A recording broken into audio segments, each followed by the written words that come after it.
Breakfast good day, every day. Nestle, good food, good life. This advertisement has been vetted and approved by the FDA.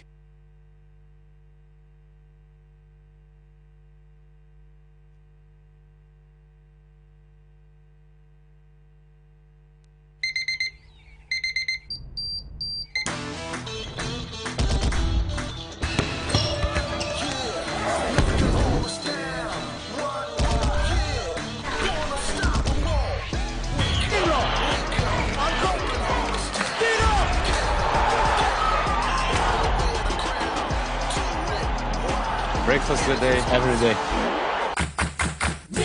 Nestle, good food, good life. This advertisement has been vetted and approved by the FDA.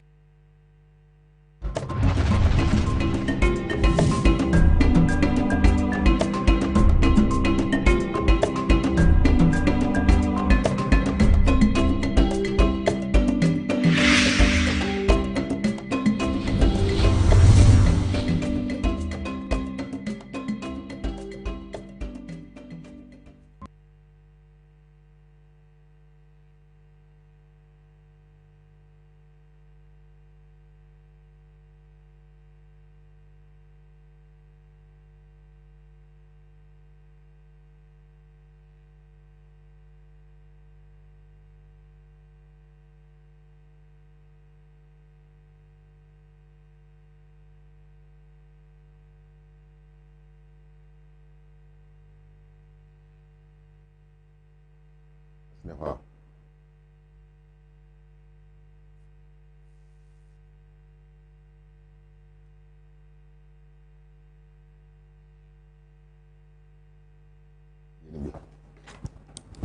Oh, Charlie, I wish.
Hello, good morning. Thank you very much for choosing Pan-African Television. Thank you very much for tuning into Pan-African Television. My name is Kwame Owusu Danso. Today is the start of a new day, the beginning of a new week, and I'm super excited to come your way with this particular show. I, over the weekend, visited my father's hometown in Oti region, which is Akabwem. We went to bury His Lordship Justice Paul Kujo Jaisayo, who passed on a few months ago and was laid to rest over the weekend. To all those who were able to make it, we appreciate you. Thank you for supporting us in this trying moment. And for those of you who were not able to make it, we pray that you continue to pray for his soul to rest in perfect peace.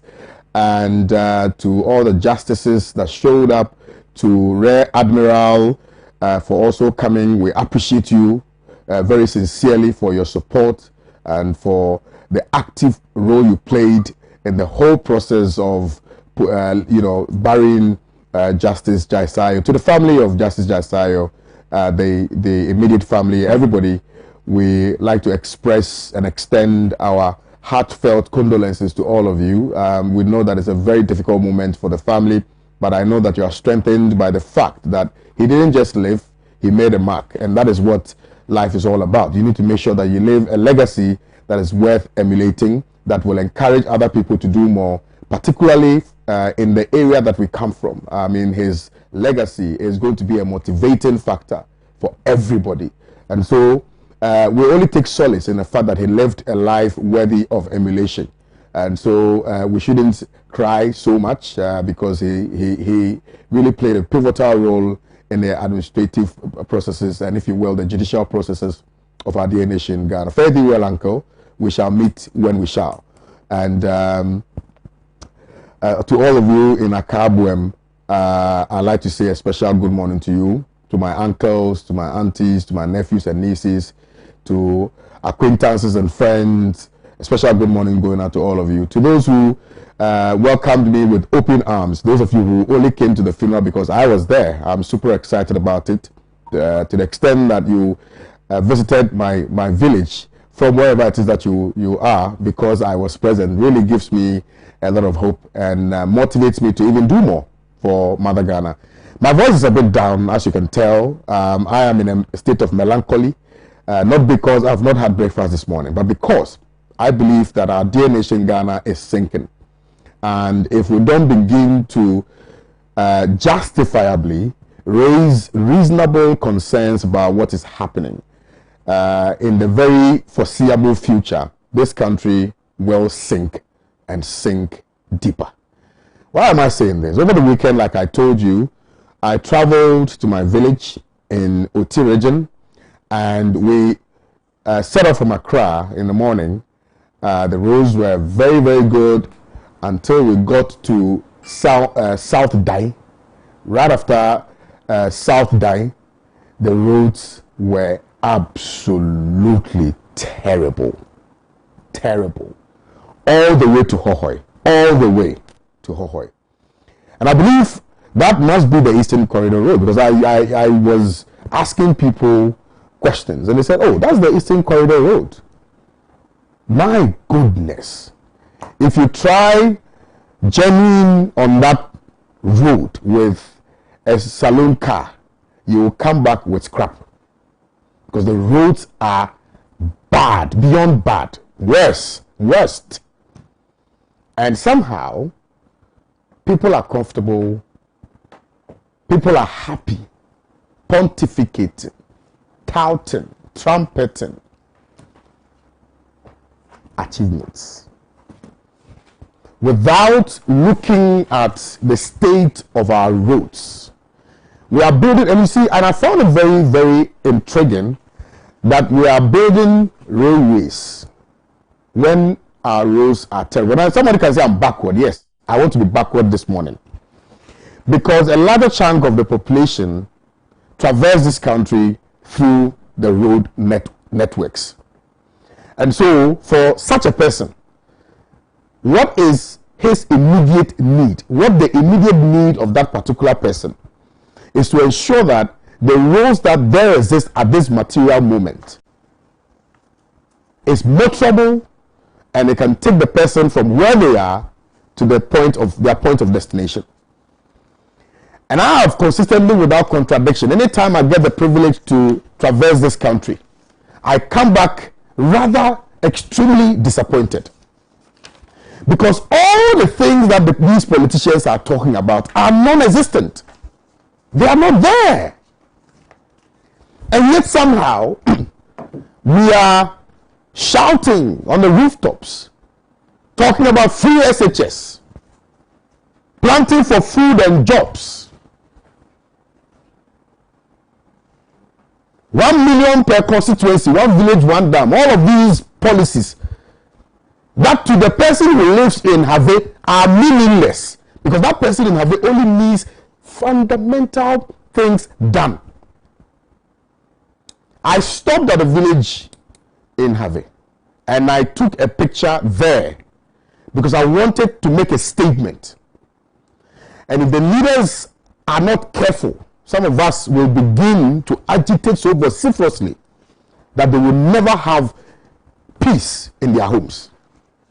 Not that I'm going to attack anybody physically, but we're going to use our mouth to consistently impress upon them to do what is right by logic.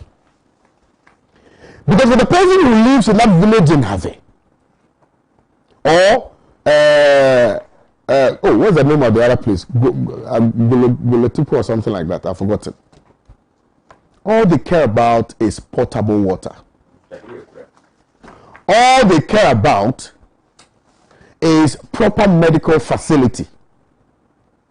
All they care about is to ensure that they have good schools built All they care about is that at least some modicum of development will be spread and sent to those areas. That's all they care about.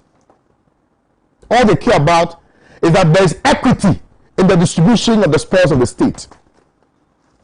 But it appears that some particular places in this country are more important to your leaders than other parts of the nation. And I'm very saddened by this, because Ghana is over 60 years, and yet somehow the people who live in those communities have not benefited fully from the contributions, the significant and material contributions that they've made to the development of this nation. They have not benefited from it. And if you are a Ghanaian and you're not blinded by extreme partisanship, you will come to the realization that all these years, at least from 1992 till date, the governments that we've had, yes, some have made some significant strides, but generally have failed to send development to the people. And I am very, very, very hopeful and confident that if we united in our thoughts, if we were very loud with our message as a youthful population of this nation, at least some level of development will be brought to the people. That is all that there is to this matter. That's all that there is. We engage ourselves so much in populism. We engage ourselves so much in events that only assist specific people or allows for specific people to benefit, to the detriment of the majority of Ghanaians who live in the hinterlands. I am sad, deeply, deeply sad. And if you care so deeply about Ghana, if you factor into the equation the bloods that were shed for the purposes of attaining independence, the resilience of our forebears, whose only prayer was to, take us from the hands of the oppressors.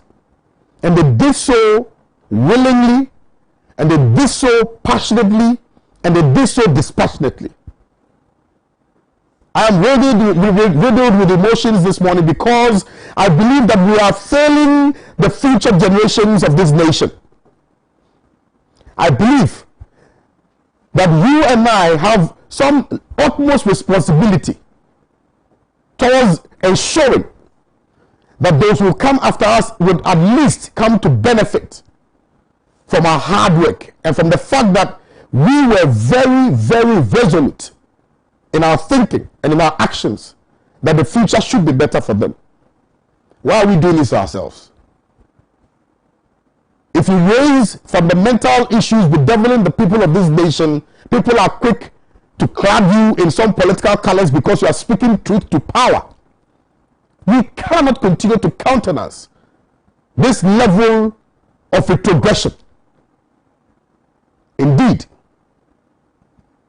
people's consciences have been taken over by greed, selfishness,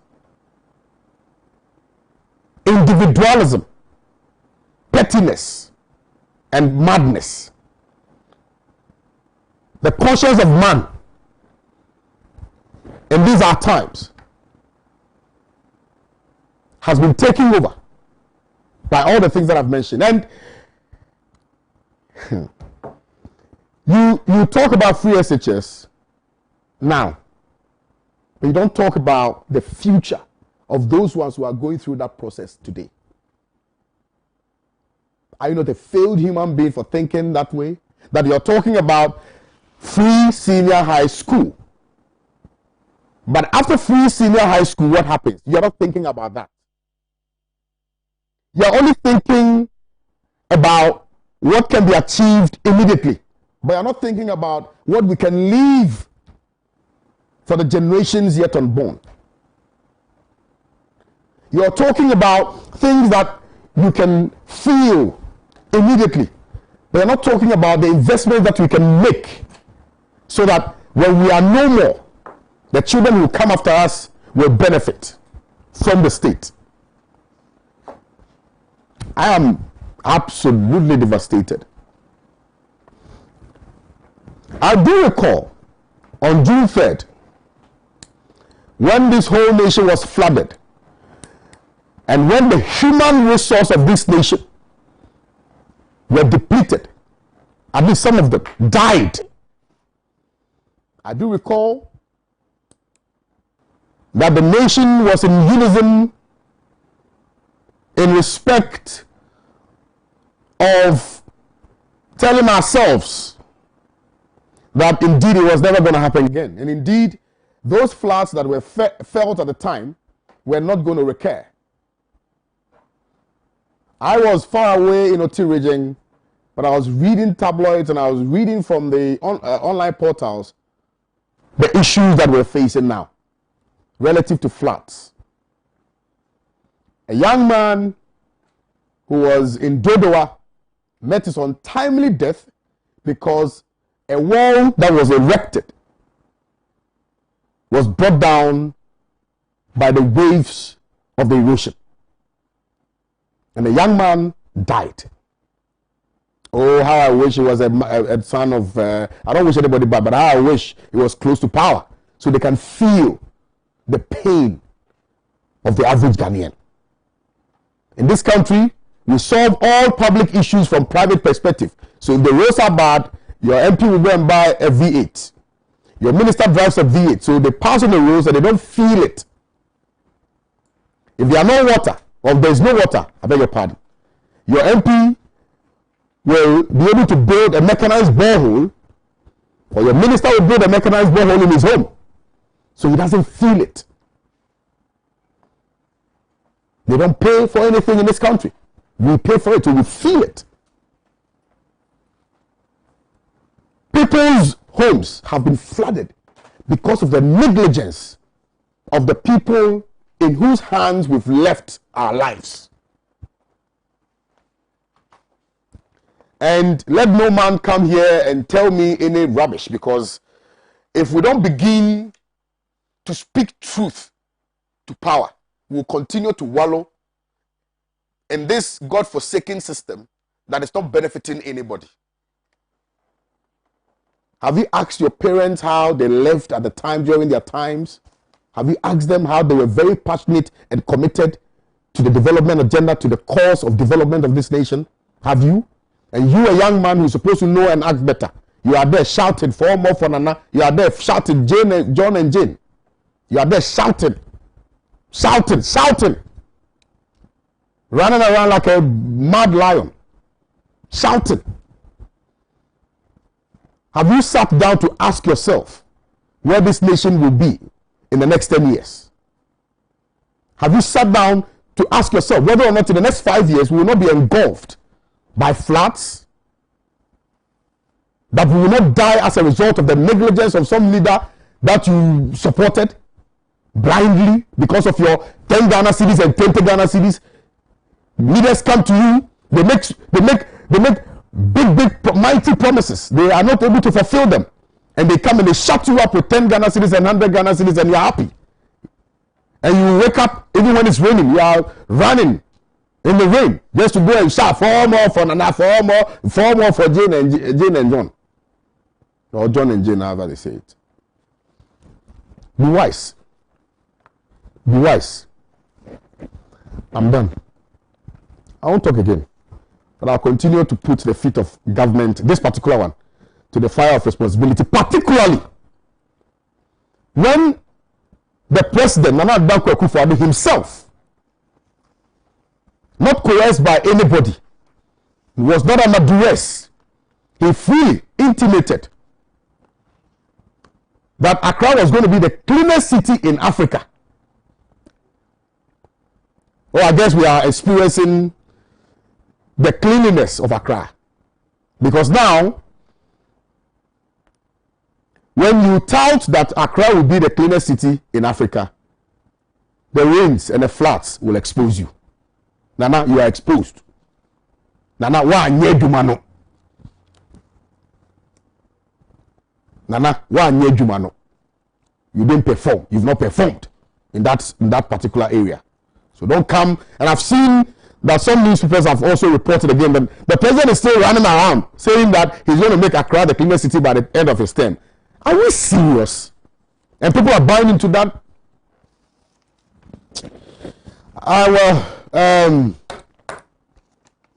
Anyway, let me just keep quiet. I'll be joined in the studios by Delali Sowokpo. I've also been joined in the studios by Soprano Sapon Sylvester. And I've been joined in the studios by my very good friend who I've not seen for a while, Awudi Shak. He's the current National Communications Director of the PNC. And I needed to introduce him properly because he won, well, actually went unopposed, which means that the party really likes him a lot. But I do believe that he has what it takes to be able to communicate and articulate the ideals and the policies of the PNC quite loudly. Good morning to you, gentlemen, and thank you very much for your time today. So we're going to be engaging ourselves in such conversations. I think that I'm a bit emotional this morning, and I always get emotional when I'm speaking about some of the ills in our country, which ills could have been easily averted, if we were very deliberate about it, that we're going to bring development to the people who would have been able to avoid all of these things that are happening in this nation. Give me the topics, please. Let me just, what are they? Yeah, I'll give it back to you. Sure. All right. Okay, so we're going to be touching on a number of issues. Asantehene is advising that we should use legal means to challenge election results. Ghana loses $11 billion in stinking Aka Energy oil deal. Arrest poor security situation, says analyst. How MP was murdered. So some of the topics, we're going to marry the two of them because they are of the same breed. And floods wreak havoc in Accra, destroy property, render many homeless. I want Ghana to be the cleanest city in Africa by end of my tenure, says Nana Danko Akufo-Addo. So these are the issues that we're going to be tabling. I will merge the topic 5 and 6 because they are speaking to the same issues. And I will merge topic 3 and 4 because they are also speaking to the same issue. So if you look at how MP was murdered and you marry that with arrest poor security situation, I think that we can be able to look at the issue that way. And issues of corruption obviously is also playing a very important role in this particular conversation of ours. Ghana loses $11 billion in stinking Aka Energy oil deal, and Asantehene is also indicating that the MPP should use legal means to challenge election results in the event that they lose and they are not happy about their loss. And let me remind you that the WhatsApp number is very, very much active. It's 0260846539. 0260846539, and we're also streaming live on Facebook, facebook.com/Pan-African Television. We're also on YouTube, youtube.com/Pan-African Television. So you can share with us what your thoughts are, and we'll be more than willing to read the messages out here for you this particular morning. And please don't be worried if I'm not smiling today because I'm not happy. I'm not happy with what is happening currently in our dear nation, Ghana, and I believe that we reserve the rights and more to be able to articulate and mirror the concerns of Ghanaian people who do not have any medium through which they can express their frustrations. And so we reserve that right. We have been privileged enough to have the microphone, and so we should be the voices of the masses. We should be able to speak what the people want to say. We have to speak the minds of the Ghanaian people, and that is precisely what we are going to be doing here this morning. Gentlemen, let's quickly kickstart the conversation from a rather very melancholic note. I am sure that you have been privileged, enough to be apprised with information that is flowing or arising as a result of the recklessness of our leaders in respect of how badly we've been able to manage the floods in this nation, in respect of our land tenure system and how bad it has been managed over the period, in respect of the fact that when people go for permits to build their homes, we do not do proper feasibility analysis to appreciate whether or not they are building on waterways, to the extent that we construct roads without drainages. And I've seen a number of roads where we have the road tarred, but there are no drainages. And so I ask myself, sometimes I pause to ask myself where the in the event that there's a torrential rainfall, where the debris will be. These are questions that have been engaging my mind, but I've not had any answer to. Perhaps this morning we will defy all protocols and speak absolute truth to power, because I think that we have a responsibility, particularly because we are all within the youthful bracket. And if we don't begin to tell the leaders that our truth, they will run this country down. They will run this country down. And the absolute, our truth. Because there's their truth, there's, their party apparatchik's truth, and our truth. Our truth oftentimes are the realities that confronts the good people of this nation. And so it is imperative without more that we speak our truth to these people. And on the basis of our truth, I want to kickstart the conversation with my brother, the National Communications Director of the PNC, in the person of Awudu Ishak. By the way, Awudu Ishak, let me extend a voice of congratulations, which are in order, to my brother, big brother and friend, Bernard Ambataila Mona, who is gunning for the seat in Nadoli Kalio. And I am more convinced than ever before, if I wasn't, that he will win that particular seat. Take it from me. That if the people want proper change to be felt, he will win the Nadoli Kalio seat. Now I've seen people laughing at him, oh, you lost the chairman. I said, look, something has to spoil so that something will be. You have to bury a seed. The seed has to rot, decay, before it germinates. And so, Bernard Mona, I am more convinced, if I wasn't before, because I've done a little survey. Yes, I've done a little survey. I've engaged a few people in that constituency. You've read the tea leaves. I'm telling you. And everybody that I've engaged, there's only one name that they tell me. That, listen, we have tried the NDC, and we've seen their performance. As for MPP, their performance is very abysmal, so we don't even want to talk about them. But as for Bernard, he's the son of the land, who in the face of aggression stood his grounds and defended the good people of Ghana on many occasions. And I'm sure you are very much aware. Even the law students, when they were embarking on their demonstration, Bernard was a pivotal part. He was the primus inter pares in that process. And for these people, we need to reward them. And I think that his efforts did play a very key role. Absolutely. So the NDC's decision to include the law issue in the manifesto. Bernard was also very visibly loud in the EPRAN, in the party resistance against the new voters register, which, even though yes, fell on rocks, but it put them on notice. Absolutely, put them on notice that people are not going to sit aloof and watch on concert. Yes. So, Bernard, good morning to you wherever it is that you are. And I believe that you are in the constituency already, visiting the people. Extend my greetings to all the constituents, and I know that they love me and I love them too, and I know that they listen to me somehow. I pray that they are going to move away, from that rigid mental set by belonging to a particular political party, and therefore, if they find something good in another person, they wouldn't give the person that opportunity. I think that we've gotten to a point where Ghanaians must begin to think and act differently. To the extent that you have people who can lead you, you have to give them that mandate. And Bernard Mona undoubtedly has my support.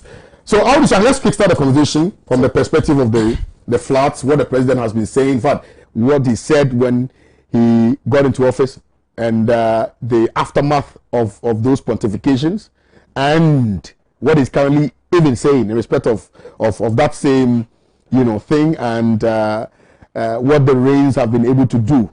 Let's speak our truth. Thank you. Thank you, Kwame. I think that this is my maiden television show. Yeah. After our National Congress. Absolutely. To make fun of him and try to castigate him.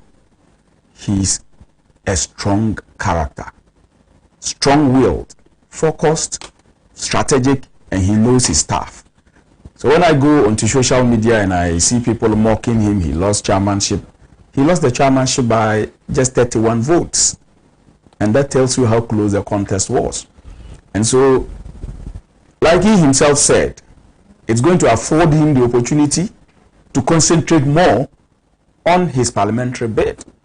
And I can assure you, like you indicated, that it's within reach come the 7th of December. Chairman, wherever you are, we wish you all the best. Now, Kwame, flooding, it has become a perennial issue. And for those of us who are later day sons in Accra, those who it took us so long before we got the opportunity of coming or visiting Accra and probably getting the opportunity to settle in Accra, we used to hear of all of these things. Every year there are floods in Accra and all of that. And we see people take knee-jerk approaches. We see a kind of temporal measures being put in place. But it never stops. It keeps recurring. And it appears we throw our hands up in the air in despair as a country, not knowing what to do about it. And I remember some time back that, especially after June 3rd, like you indicated, some people said the issue of flooding in Accra was a financial issue because the country was not committed to spending resources, especially financial resources, in tackling the problem. Today, almost 4 years down the line, those people who thought that flooding in Accra was as a result of a lack of the political will to invest in the issues that can, the things that can address the issue, are doing probably worse than those who came before them. Kwame, just yesterday, when the footages were being spread all over social media and news portals and all of that, and it got to that of Ayawaso West Wagon, you saw what some of the residents said. Somebody who wants to be a leader in that constituency, somebody who is running for parliament in that constituency, he goes there wanting to spend his personal resources to get some drains dredged so that the water would have an easy path to flow so that it does not spread into people's houses. He was stopped by the MC, or is it the minister or whoever who had that political authority. And they stopped that person because they thought that it was a measure by which he was going to campaign. They were not looking at the net effect of it, the end result of it, that it would have afforded the people the opportunity not to have their homes flooded because the water would get an easy way to flow. Today, look at what has happened. You understand? And so for me, I think that we politicize most of these issues to the detriment of the health and the safety of the people that we are supposed to be leading, especially as politicians. And like you indicated, Kwame, when you look at this country, I think that we have a lot of laws, very fine laws, that are supposed to ensure that some of these things do not happen in terms of our building structures, in terms of the location of our buildings, and all of that. These things don't happen. Even we, those who are not experts, you understand, when you go out there into our communities and you see some structures coming up, immediately you know that the kind of structure that is being built within a certain location is going to obstruct the flow of water. But nobody says anything about it. Is it as a result of a lack of legislation to deal with it? I think no. As for the legislation, it is all there. It's a matter of enforcement. We are unable to enforce the laws for whatever reason we can. Sometimes the people in charge, out of their own personal interest, they don't enforce. Other times too, the usual cliche, order from above. Even when they want to enforce it, some people somewhere would pick a call them a phone, call them and say that, look, this particular person building here, allow him. He's one of us, or he's this, or he's that. Forgetting that we cannot sacrifice one man's interest for the rest of the population. But that has been what happens all the time. And so I think that we need a strong political will to deal with this problem. A strong political will that would ensure that first and foremost, we enforce the laws that are responsible for the siting of especially building structures. You understand? And the political will with which the politicians who control our resources would invest in solutions that can deal with the problem. You understand? Like you indicated, instead of being content with buying V8s for themselves, being content with buying houses in places that usually cannot be affected by these floods, leaving the rest of the population to, as it were, leaving the rest of the population to be at the mercy of some of these things. That political will, I think that we do not have it. And obviously, that tells us that we all pay lip service to this particular problem. I was happy when you cited that example of the young man who died somewhere in Dodoa as a result of these torrential rains and the flooding and a certain wall collapsing. You were touched to the extent that you had wished that he belonged or to the ruling class. Absolutely. You understand? So that they could have felt it. Yeah. Like you indicated, it's not something you should wish for anybody. But I think that when they feel it, those in authority, those with power, when they feel it, it has the propensity to change their mindset, their attitude, and the way they think in terms of the power that they have and how to make use of that particular power. That is not happening.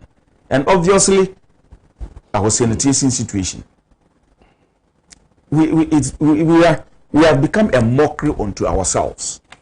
We make all manner of promises, and yet nothing is being done. Kwame, some few months back, we saw the news a report of a heap of rubbish in front of the seat of government, the Jubilee House.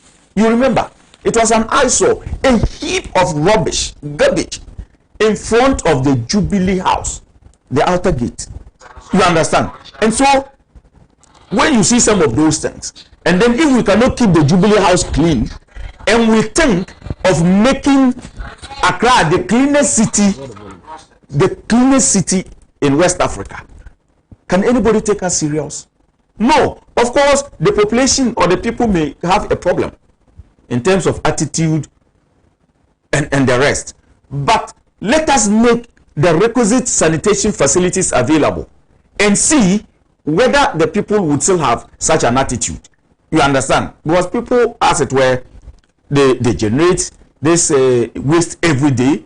There are no enough containers for them, garbage containers for them to go and dump their rubbish. So most of them, probably, if they are not, as it were, very much committed in their own convictions, they are compelled to just dump this rubbish anywhere because they will not allow it to continue to be in their homes. For instance, I have a dustbin, a personal dustbin. Every 3 days, I have to empty it. And in emptying it, every 3 days, I pay 5 cedis for these motor kings who come around. You pay 5 cedis? Yes, that's what I pay. I pay 20 cedis. No, I stay alone. Okay. You know, I stay alone. I'm just alone in the house. So I pay 5 cedis every day, every 3 days. You understand? So like it means every week I pay like 10 cedis. So in a month, that's about 40 cedis. Yeah. Some other person who probably is not within where I have reached cannot, because people are unable to afford 3 square meals a day. So the fellow will not want to pay to dump his or her waste. So that's where you see them go and dump it inside gutters and all of that. And it comes back to hamper all of us. So I think that we must make that strong political commitment. There must be that kind of political will to invest in sanitation facilities that would make it accessible so that it will stop or cut down on the number of people who would, as it were, dump their waste indiscriminately. Until we are able to do some of these things, we would always come here, sit down like you indicated, pontificate, bring out all the solutions and all of that. But at the end of the day, nothing would happen because the people in power or in authority are not doing the right thing. So I think that something ought to be done, like you indicated. If they have ears, they must listen to us. But these things we are talking about, it affects all of us. It affects most of the people. Just that those of them in authority, they are privileged that they can go and live in the Trasacos, they can go and live in the East Legons and all of those other places, forgetting that the people who give them that power are worst affected by these perennial floodings, and especially when people lose their lives. Yesterday, I saw a footage of something of the flood in Kaswa. A lot of cars in a very big gutter.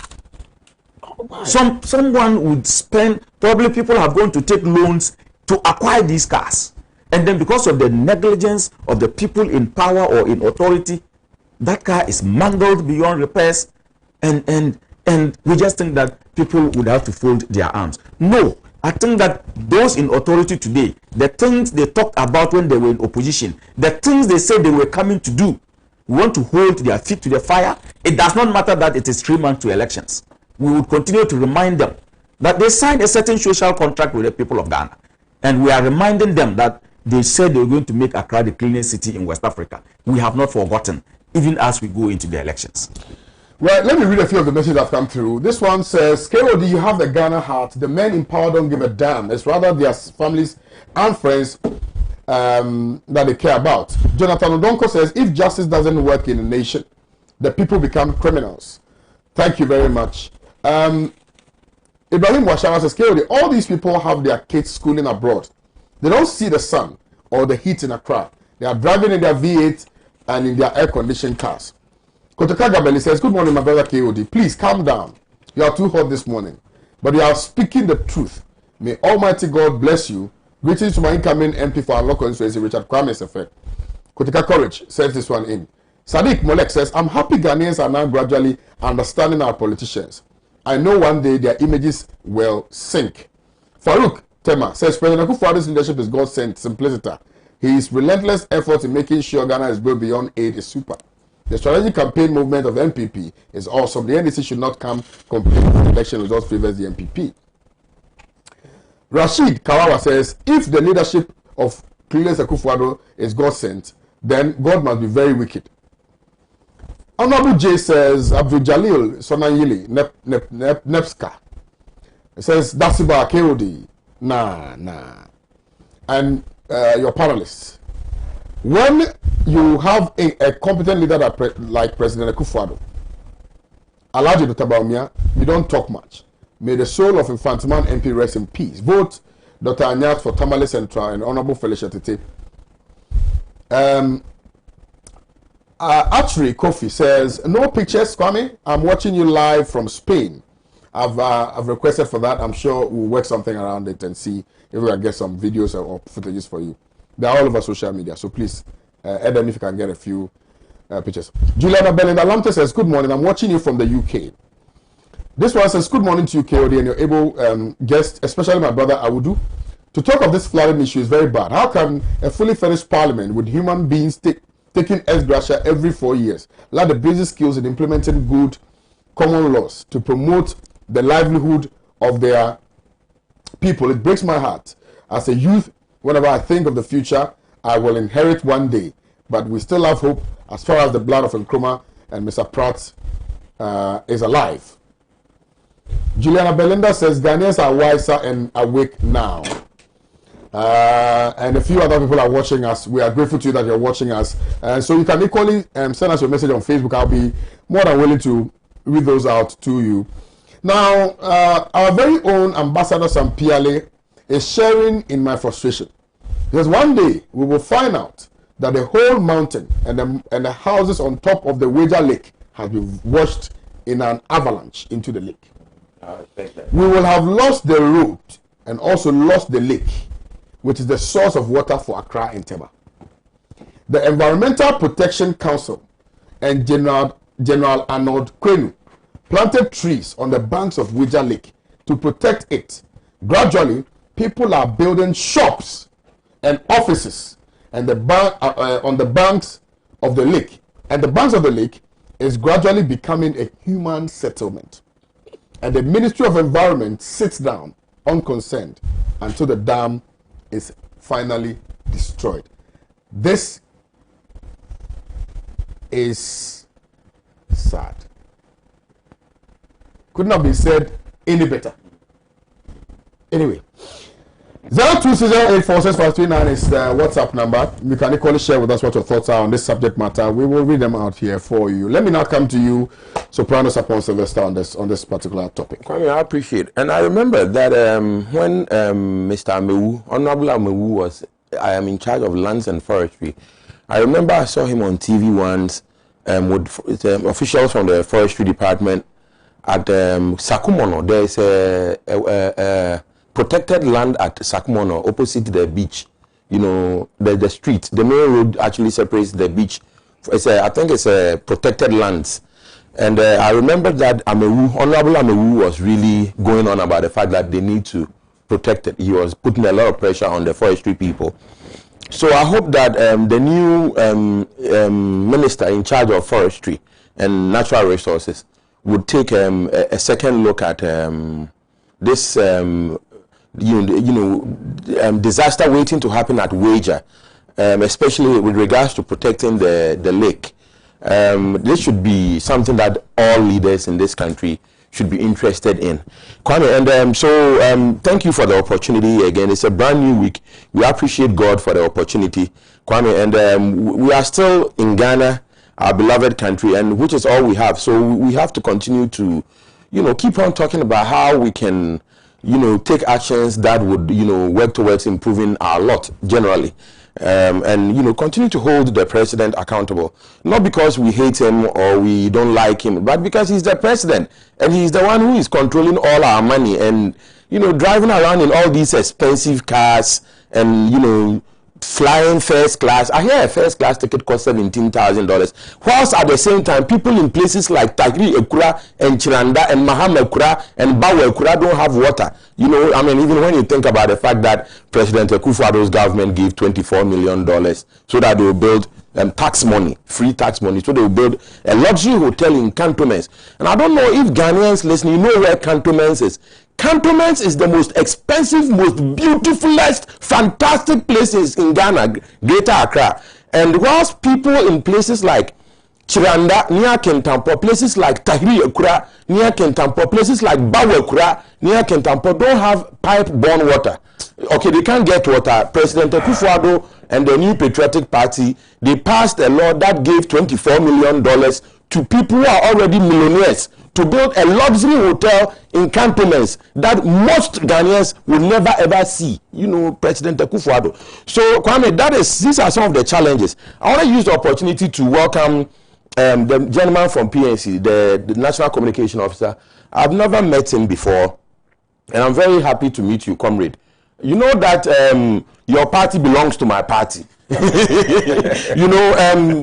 Hilary Man, is the founder of your party, and from the same Nkrumah's tradition. Unfortunately, he was robbed of his presidency, and there are some of us in the Convention People's Party, who believe that the legacy of Dr. Hilary Man ought to be refurbished, and more importantly, his family needs to be compensated big time for the loss that President Dr. Hilary Man suffered. Here is a man that was mandated the opportunity to run this country, and then it was taken away from him painfully. And in my opinion, he's the most peaceful Ghanaian leader we've ever had, because he didn't, he could have, decided, I'm going to organize my people and come back. But Dr. Hilary Man, patriot, if you say what, primus inter pares, well, he is a patriot inter pares, so to speak. He's in a class of his own. God bless Dr. Hilary Man. And in January, when President Ivor Greenstreet assumes office, we'll go out of our way to make sure that we, refurbish and, do everything to, restore his image. Kwame, with regards to the roads, okay, the floods and the havoc that it has wreaked upon the inhabitants, especially of Accra, especially if you go to Kaswa, the devastation, catastrophe that has occurred in Kaswa.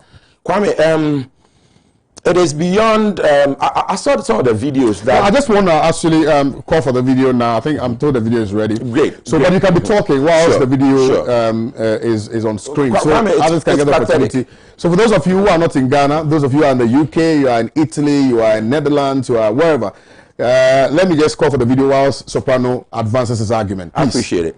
It is very sad, okay? There's one particular video I saw, and there was this young boy, I think he's about 24, and he was crying because he had managed and he has been hustling, selling ice water, in traffic, and he went to rent a room, and then because the government, the government promised $200 million. Nana Akufo-Addo, they told us that they had set aside $200 million to solve these problems. But this young man I'm talking about, Kwame, he went to rent a room for 2 years advance, paying substantial millions of old Ghana cedis, and then he bought a TV, radio, all his stuff. And because of poor management by the administration, and unkept promises by President Akufo-Addo and his New Patriotic Party, this young boy, hustler, that he went to buy a TV, flat TV, 24 inches, all his money that he was preparing for Christmas. And then because the administration did not keep their promise to judiciously expend that $200 million that they said they had set aside for drainage. And then more importantly, because it appears to me that this so-called promise of the year of the roads, that year of the roads is a hoax. My fellow Ghanaians, the year of the roads is a hoax. If it's not a hoax, tell me about what happened to your house when there was rainfall. There was a thunderstorm a couple of days ago. If the year of the roads fallacy is not a hoax. Well, the roads involve bridges as well. But precisely. So the president says year of the roads. And then when we look around us, we are seeing year of erosion. You understand? And so we want the New Patriotic Party to know that our trust in them is eroded, along with our houses, along with our roads, along with our gutters, along with our livelihoods, along with our cars in the water. It is eroded. We have no faith in the New Patriotic Party's ability to deliver on these basic items that are prerequisite for just ordinary living under the Akufo-Addo economy, which in itself is a devastation. I'm telling you, to surviving in these times, you understand? Kwame, in case you've not noticed, I mean, I can speak for myself at least. I'm getting so many calls from Ghanaians asking for money. You understand? And it's not a lot of money. It's survival money. Yeah. You understand? This is Ghana. Yes, the Republic. This is the Greater Accra. I wasn't here, so I'm not privy to this. Oh, okay. This is the Republic, the capital. This is the cleanest city in Africa. The cleanest. I'm sure people will die in this. Of course, this is the cleanest city in Africa. This is where the $200 million is followed by the and President Akufo-Addo's government says they put aside $200 million to solve this. So what we're asking is, where is the $200 million? Have they dispersed it, or is it in somebody's pocket? You understand? Mr. Atechia is the gentleman. Honorable Atechia is the minister in charge of roads and highways, if I'm not mistaken. No, he's not. I think Works and Housing. Makwata is sure. And Honorable Amakwata, all of them are not performing. We must tell the truth. But they are able, at least on their CV, they appear able. So we hope that it's not too late. It's not too late. We are in October, November, December. President Akufo-Addo continues to maintain his majority in Parliament. So in the next 2 months that he has left in his presidency, we hope that he can do stuff to change this. Kwame, I wanted to say something that it springs from my following of President Kwame Nkrumah. You see, honestly, when I look at what is happening to our roads, I cannot help but think about the drone program of the New Patriotic Party. Kwame, and I'll tell you this. This is something that I had been discussing with Engineer Robert Wood. You see, Kwame, if we had the kind of... Kwame, you told us to tell our leaders our truth. Right? I want to tell our leaders some of our truth as pertains to how we can resolve some of the transportation issues. And Ghanaians, that we should look far upon the centuries of time. We should look far upon the centuries of time and look forward and believe in ourselves that we can. Kwame, these drones, you understand, I predict to you that over the next 10 to 15, 20 years, it will actually be the mode of transport.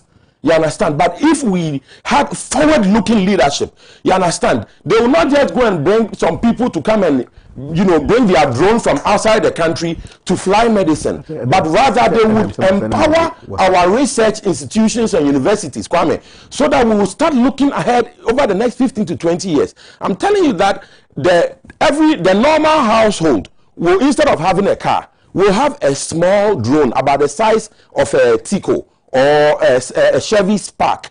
Okay, and if we have forward-looking leaders, this is the time when we would start looking ahead to make sure that Ghana is positioned ahead of the curve. You understand? I tell you, my brother, that in Ghana we have lithium deposits of commercial quantities in the Volta region. These are the foundation stones of the electric car industry and the renewable energy industry. You understand? So instead of always waiting for some people in America or Europe to come up with the new innovation, we are looking for leadership in this country that can think outside the box and look far upon the centuries of time, as they say, so that we could, take time and, think ahead and move into the emerging economies and create, so that when those economies fully blossom, Ghanaians will be fully positioned to take advantage of these emerging opportunities. So that's why I often talk about drone aviation. But because our leaders today are obsessed with issues like building a hotel at cantonments, whilst the majority of the people don't have potable water to drink, we have these kinds of situations. You understand? They go and bring a drone to carry medicine around the country, but we do not have a program in place to even build the drone or to maintain the drone at our research and institutions and universities. So I want to use the opportunity to tell Ghanaians that, look, and when I talk about drones, Kwame, somebody was saying, how are we going to finance that? When you are using drones, you don't build roads. 1 kilometer of asphalt, it's 5 million cedis. That is how we finance the transition.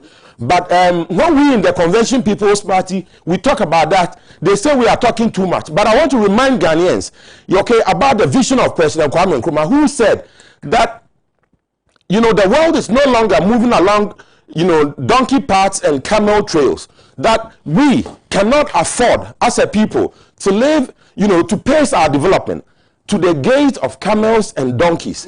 This is because we have emerged in the age of science and technology, where poverty, ignorance, and diseases are no longer the masters, but the retreating foes of mankind. So for me, it breaks my heart that in the year 2020, in this 21st century, that we had a president that we thought had the best exposure possible, and we are still walking along donkey paths and moving along camel trails. You understand? But the people of this country need to understand that until you sit up, the youth especially, look at your life.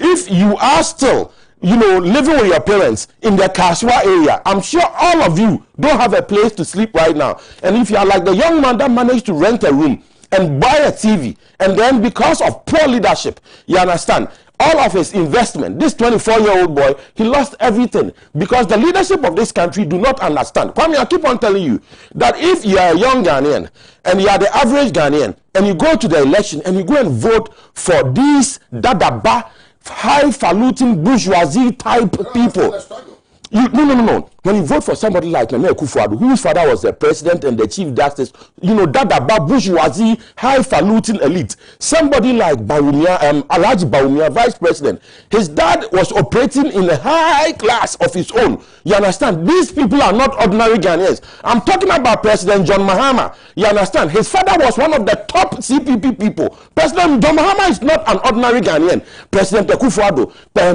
Honorable Osafo Mafu, all of these bourgeoisie Dadaba boys, Sikafuche Peche, they don't understand your hustle. I'm telling you, people like President Owusu, when they are using the road in your area, that is not good, and they are having problems, they are thinking is that let's buy a new V8. You understand? When people like Alhaji Bawumia, when they are driving on the road and the car is doing they don't say let's fix the road. They say let's buy a new V8. Or where is the national aeroplane? Let's fly. Where is the helicopter? Let's fly. That is why Ghanaians must look sharp. Look at your life and understand that you must vote for a party like the Convention People's Party, because a vote for the CPP is a vote for yourself. We in the CPP, we understand the suffering of the average Ghanaian. You understand? People like Honorable Ivor Greenstreet, our flag bearer, he lives in the places you live. You understand? He eats the food you eat. He's not a salad eater like the rest of them. You understand? He's not one of those people who go and drink coffee at Kempinski for breakfast. You understand? He eats water and yokogare like you and I. So my fellow Ghanaians, look at your life today. Please, if you're a young man listening to me, after this conversation, go out, look around your neighborhood. Look at your neighborhood. Look at the gutter in your neighborhood. Look at the road. For the past, Kwame, I'll tell you a short story briefly. You know, the other day I went to visit a friend, and they had, you know, somehow, through some kind of miracle, fixed their road. And I was telling his mom, Mommy, your road is so beautiful. He says, Kofi, I've lived here for 64 years, and this is the first time that they have come here. I'm just so happy that I saw it in my lifetime. Kwame, so when I look at that lady, and she's living closer to the powers that be, and her house, it took 64 years for the Republic to get there. That's my estimation. That's my estimation. Kwame, so finally, I just want to say that as a key part of the CPP's manifesto, our strategy for that Ivor Greenstreet, our flag bearer, Honorable Ivor Greenstreet has, is that we will make sure we will finish all the projects that all governments have begun since independence, from President Kwame Nkrumah through President Akufo-Addo and Dr. Buzia, through Echampong, through J.J. Rawlings, through Kufuor, Mahama, everybody.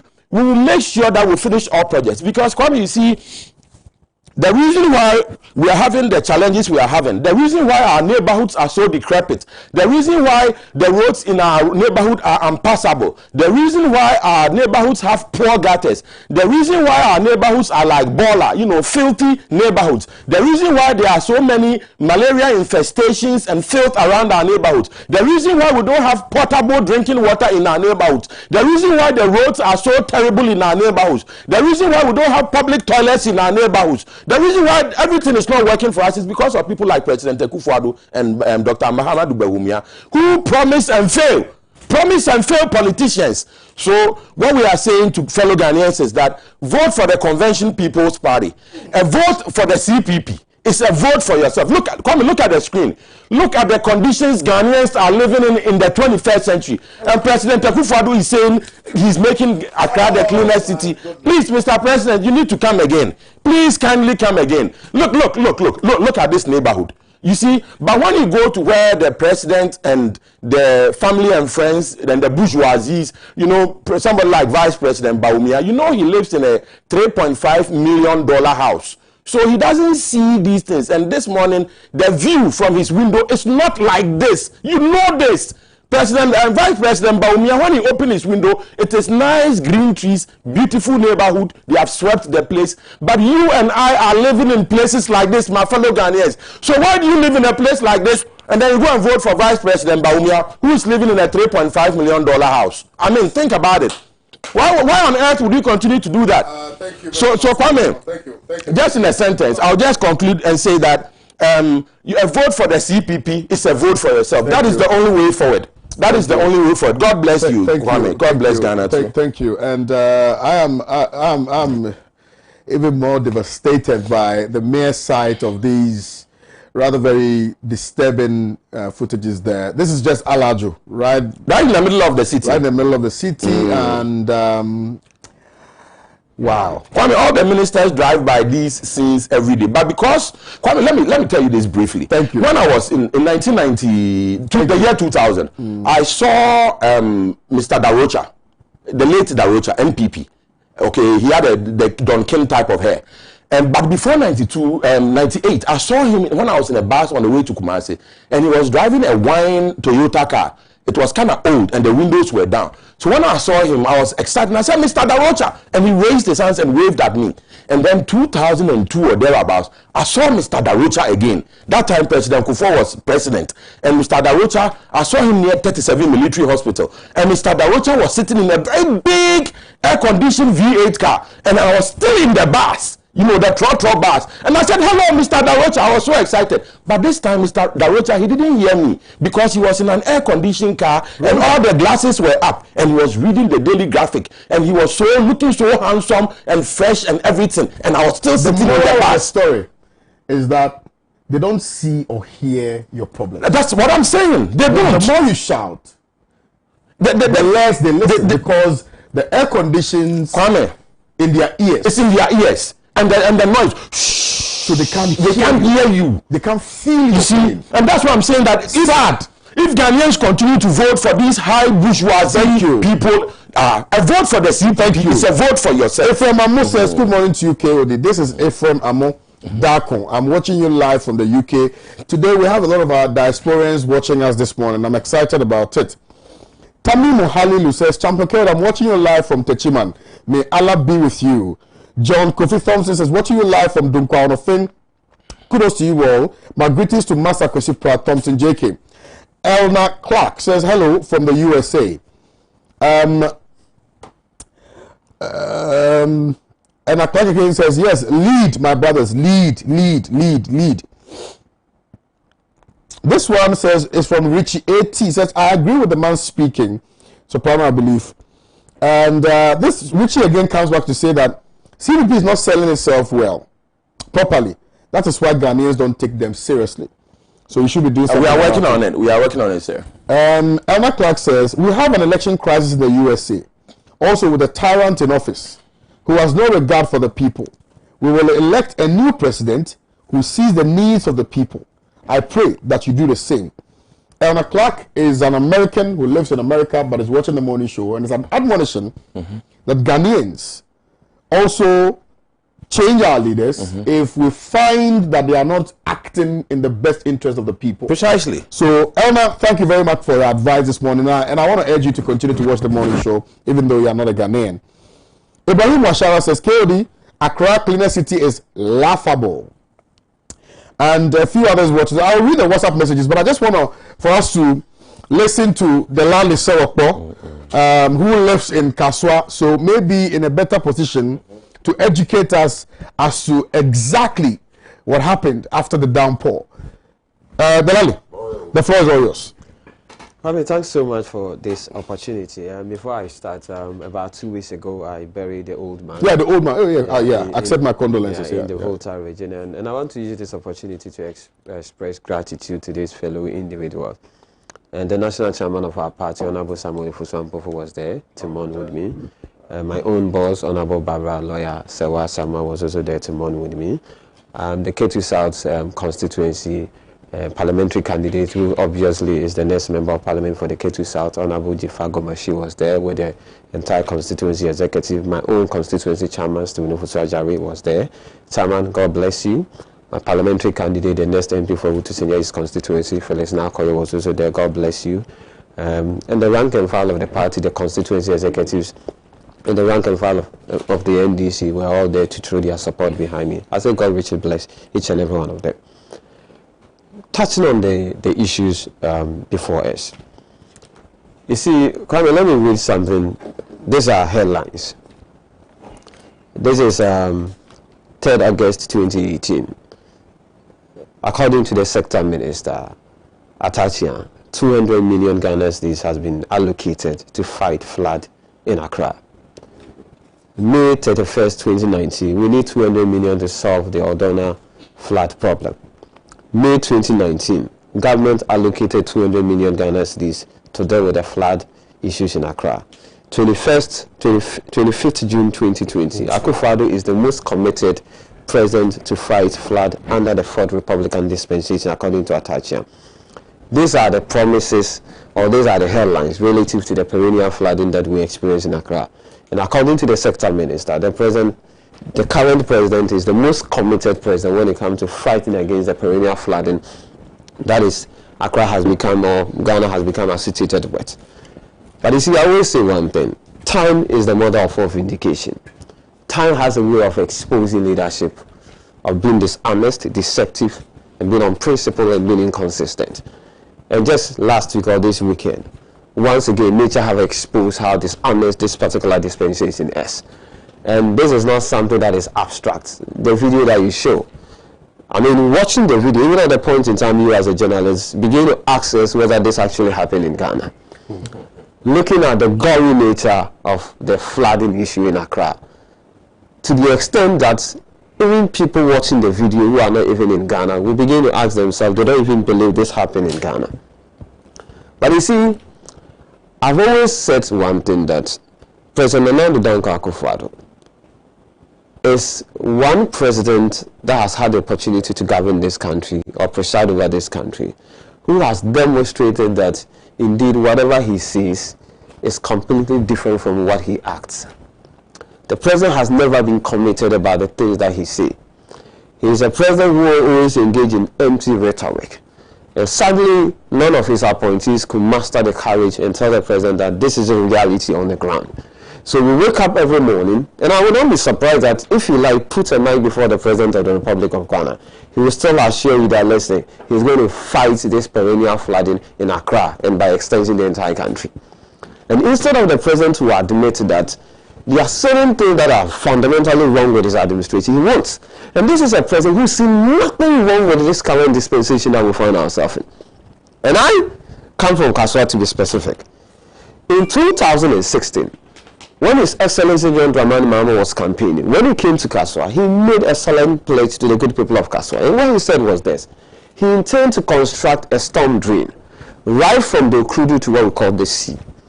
And the good people of Kaswa believe in His Excellency John Dramani because every single promise that he made to the good people of Kaswa, he fulfilled it. Kwame, see, all the videos that you've seen, the harrowing pictures that you've seen relative to Kaswa flooding, see, we are even thankful to His Excellency John Dramani Mahama for doing the Kaswa flyover, constructing what we call access road in Kaswa. See, a place like Newtown. But for His Excellency John Dramani Mahama, linking Newtown to Warren City, see, the whole Kaswa would have been submerged in water. What would have, the news that would have heard after the rain, it would have been disastrous like what we are witnessing. But yet, you have President Nana Danko Akufo-Addo. When he came to Kaswa, he promised Kaswa lofty promises. As we speak today, he has not been able to deliver any of the promises.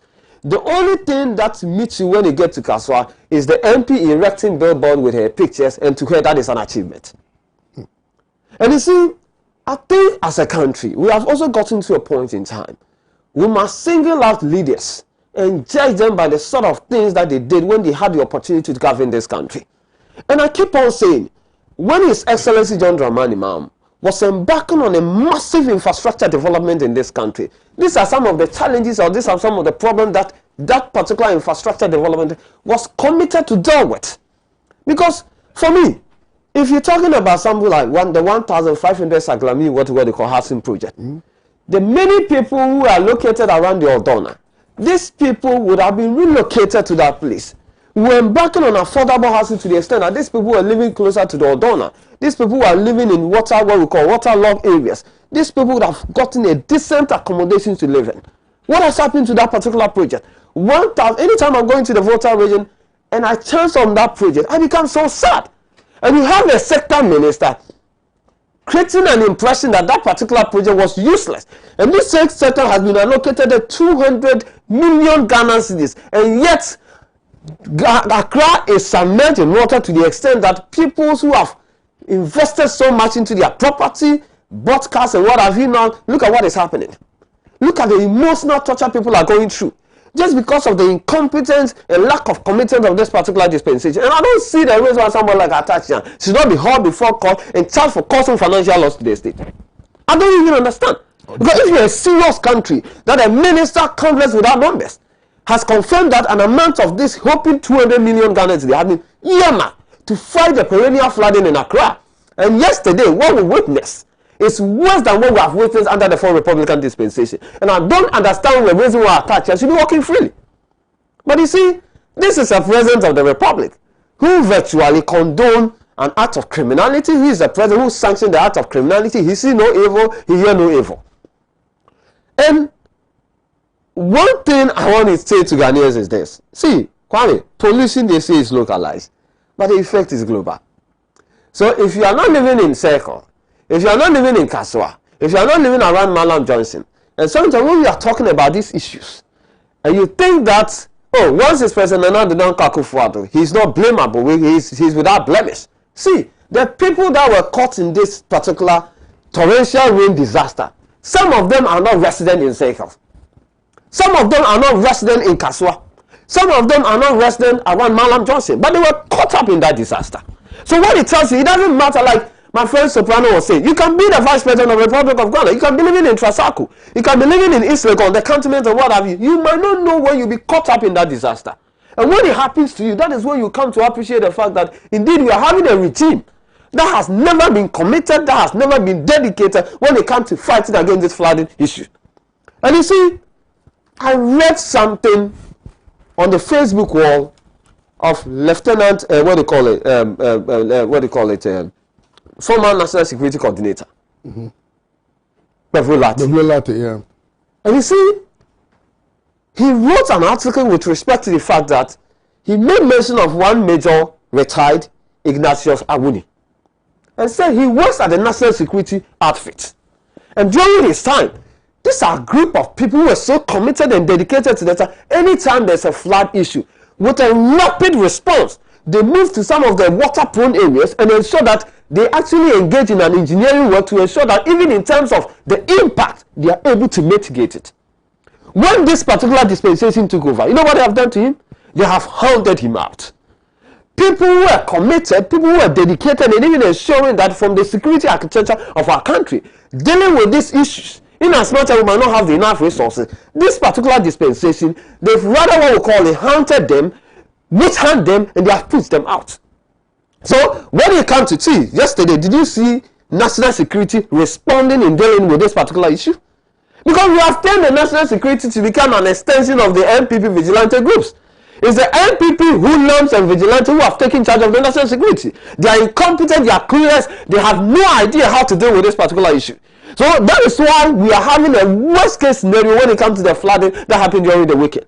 So in terms of President Nana Akufo-Addo, the commitment, when it comes to fighting against the flooding issue, that continuously, I'm not surprised the president will come, oh listen, next year something like this will not happen. But unfortunately for him, he will not be in the helms of affair coming next year. His Excellency John Dramani Mahama will be there to fix this problem. But what is important is, as a country, how do we deal with this situation? How do we deal with this problem? It's for us to come to a point and compare His Excellency President Nana Akufo-Addo that when President Mahama was embarking on this, what they call it, infrastructure project like housing and what have you, it was meant to deal with this particular problem.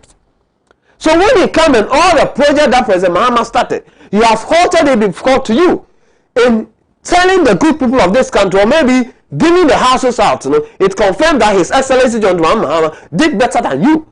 That is not how to govern a country.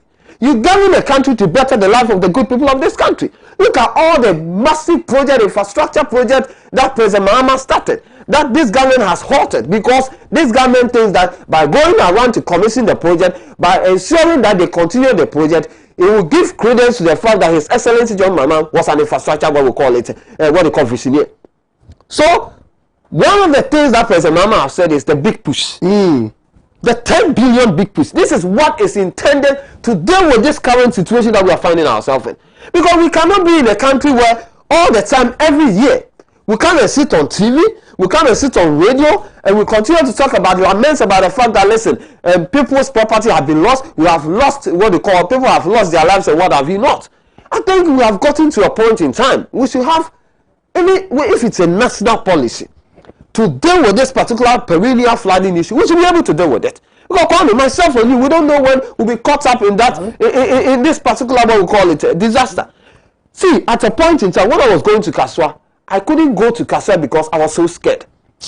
Because if I see what was happening around the Malam Johnson, to the extent that cars were being washed away, even tipper trucks and water were being washed away, then I became so scared, I couldn't even move.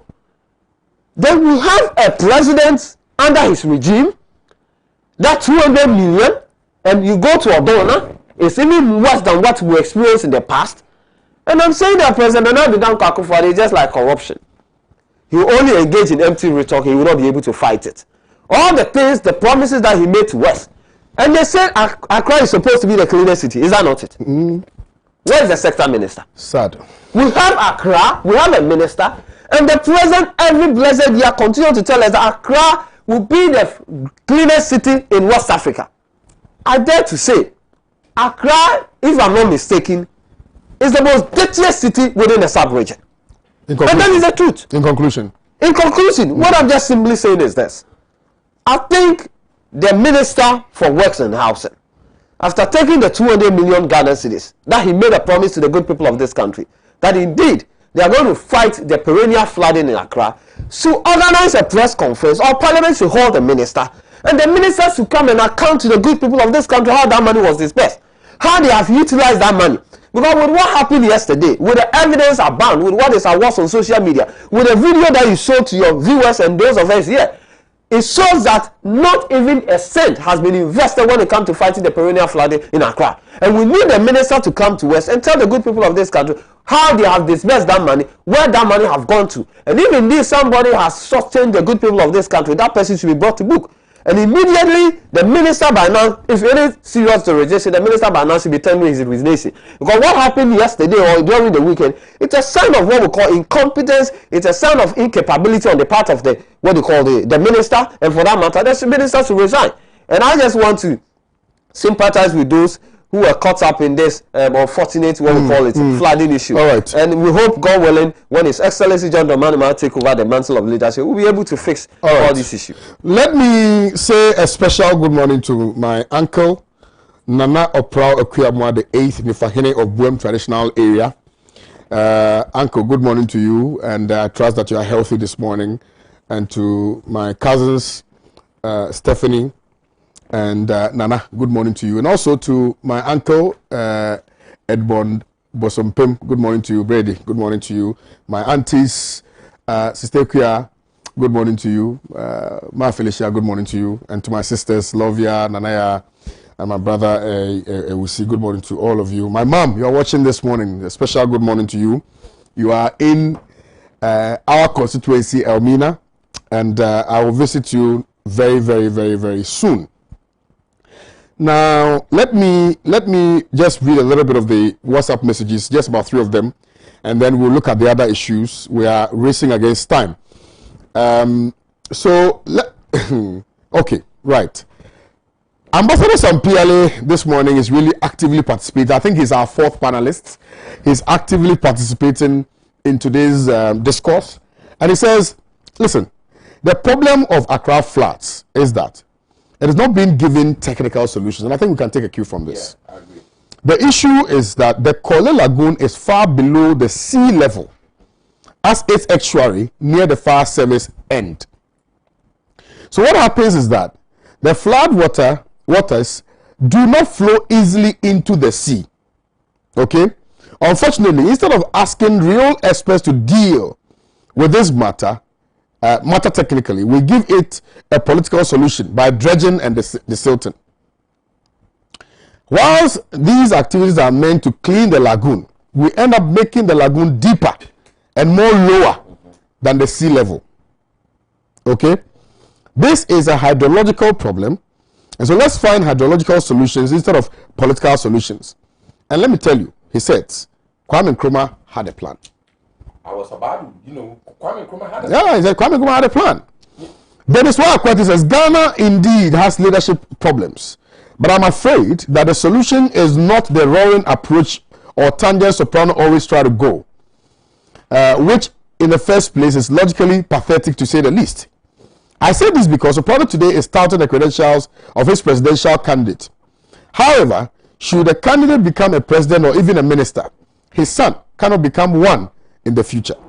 What logic is that? Truth be told, the current CPP is nowhere comparable to Kwame Nkrumah's CPP.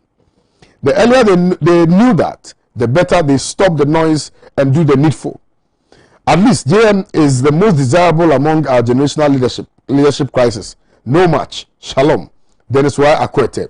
But he could have also, and he has the picture of Kwame Nkrumah as his profile picture. But Dennis Akwete, what is the needful that you are asking them to do? I think it's also imperative that you bring that to bear. But I appreciate him. My brother Hamza in Pig Farm, Alhaji Hamza in Pig Farm says, truth be told, the growing of insecurity in this country is becoming one too many. And the earlier the president and the security agencies did something about it, the better. Our security agencies should remember they have the responsibility to protect lives and properties of Ghanaians, which they have failed to totally do. Mr. President should not also forget that he is called the Commander-in-Chief of the Ghana Armed Forces for nothing. He's not called that for nothing. He should be up and doing. Ghanaians are going through a lot, and we deserve better than this. That reminds me, on my way back from Oti region, Akabuem to be precise, we met a fleet of gigantic armored vehicles, and I don't know where they were going, where they were heading. I met them close to the Adome Bridge. Okay. You know, when we were connecting to the Adome Bridge, they were heading to that end. I don't know where they were going, but I could count about 15 of them. Well, I mean, you know the Homeland Study Group. Yes, yeah, they struck again. When? Yeah, 2 days ago. Okay. And where? I've forgotten the name of the town. They brought heaps of sand and blocked certain routes. They came and dumped heaps of sand across. This is not normal. Yes. This is not normal. Good morning, Champion KOD. Where is the 200 million Ghana cedis the finance minister is said to have allocated to address the sanitation issues in Ghana or Accra?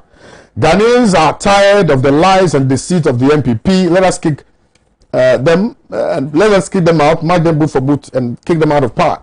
On 7th of December 2020, with their gross incompetence and greed. Isahaku from Tamale sent in this particular message. KOD, you have made my day. There's a need for a political paradigm shift. Our politics is hell bound. I couldn't agree with you more. KOD, good morning to you, my brother and friend, Peter Kujo Kuvlo, aka Don Pierrot. Don Pierrot. Don Pierrot, you made me very happy whilst in my village in Aka, Buem, and you've sent me some pictures this morning. Yeah, what happens in Aka stays in Aka. There are a number of messages that I'm going to be reading out to most of the day. That's why I quit and stop typing. This issue of... But no, I think we need to progress, because there are a number of issues that we need to address. Now, okay, so we've dealt with floods and President saying that, okay. Let's look at Ghana losing $11 billion in stinking Aka energy deal. And when I start reading these things, there's only one thing that comes to mind. You recall that the NPP, prior to the 2016, campaigned on the vehicle of corruption, and that there were scores of corrupt politicians who were in the administration of John Dramani Mahama, and that given the opportunity, they were going to jail those people. Indeed, some names were mentioned. And on the basis of that, as part of the reasons that Ghanaian gave the NPP the opportunity to, what also formed part of that conversation was the idea that they were going to fight corruption. Indeed, that idea, it was consequent upon that idea that we set up the Special Office of the Special Prosecutor, who himself has become very redundant and almost investigating almost rendered irrelevant. Sure. In the conversation about corruption, because there have been scores of corruption related issues which have not been given that rapt attention by the special prosecutor. And so I am not mincing words at all. I am actually saying what I'm saying, knowing fully well that there's enough evidence to back this very claim. So what we are saying now is that corruption has become a bane, and indeed, prior to, in fact, when Kenofurata won, when the NPP won and Kenofurata was before the Public Appointments Committee in Parliament, he was very quick to admit that one of the banes of our development, of if you will, our retrogression as a nation, is as a result of the fact that we've not been able to effectively address the issue of corruption. And indeed, he cited the example at the ports as one which, is one of the fundamental issues regarding our inability to generate a lot of revenue to advance the course of development in this nation. if I do recall, if my memory is not failing me at this moment, I recall he mentioned that we lose about $500 million annually at the ports. Okay. And that, given, I mean, now that they're in power, they're going to plug those loopholes in order to realize the exact revenues that we generate from the port, in order to channel those resources into other areas of development. Sure. Fast forward, and I'm just cutting this off. Fast forward, a number of corruption-related cases. In fact, some £7 million found its way to UK. 26 million. No, there was £7 million first. Okay. Found its way to UK. Pound sterling. Okay. Found its way to UK. Subsequent to that, some 26 million. You call that it's also on the back of all of these money laundering related issues. That is why the Belgians have decided to close the bank account of the embassy in Belgium. Yeah, the diplomat. Because some monies were going through the account. Did you understand? Now I'm trying to bring our attention to all of these issues so that we'll be very formidable in our analysis in order to address the growing concerns raised by well-meaning Ghanaians in respect of how shabbily we have dealt with the issue of corruption, particularly because it was one of the issues that we trumpeted. And I'm saying we because, once any party wins power, it's for the people of Ghana. So we trumpeted quite vociferously and passionately and eloquently intimated that we were going to deal with that. Ghana is losing some $11 billion in stinking Aka energy oil deal. Bear in mind that we've already had an issue relative to the Bost saga. All of these matters are coming up again. How do we address this issue of corruption? Sir, let me hear from you, Soprano. Wow, Kwame, isn't this, this the 10,000 old Ghana CD question? It's a 10,000 old Ghana. You want to refer to Kufuor? Is that corruption is as old as Adam? Is that what you want to talk about? I mean, President Mahama was posed the question. Now you call it me as a person or as a? You see, I like to believe that most people are directed by their better angels. When I was a kid, my mom, used to talk about whenever you're about to make a decision, there's, the devil is standing, or an agent of the devil is standing on the left shoulder, and then an agent of, Jesus Christ is standing on your right shoulder. And so both of them are trying to, get you to lean in their direction. You understand? So I want to believe that our leaders are directed, or they hearken to their better angels. Okay.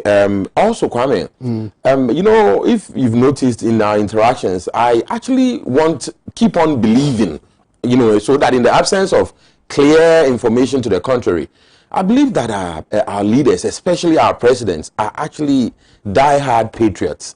You understand? Before you become, at least in this dispensation, it's not easy to become president of this country and then maintain that position.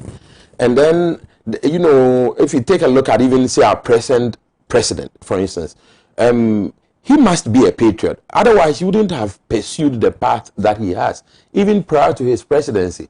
His, efforts to, along with, patriots like Honorable Kwesi Pratt Jr., of the Insight newspaper, the Kumipreko marches. You understand? The only thing that President Akufo-Addo has not suffered is beatings. I don't think he has ever been beaten, like, say, or, maltreated, like some of the journalists, including, Honorable Pratt Jr., So I often say that our leaders, President Akufo-Addo is a patriot, President Mahama is a patriot. Of course, Honorable, Honorable Green Street, soon to be president, he's a patriot. You understand? And we wish them all the best in that regard. But the corruption issue, Kwame, the corruption issue is multifaceted.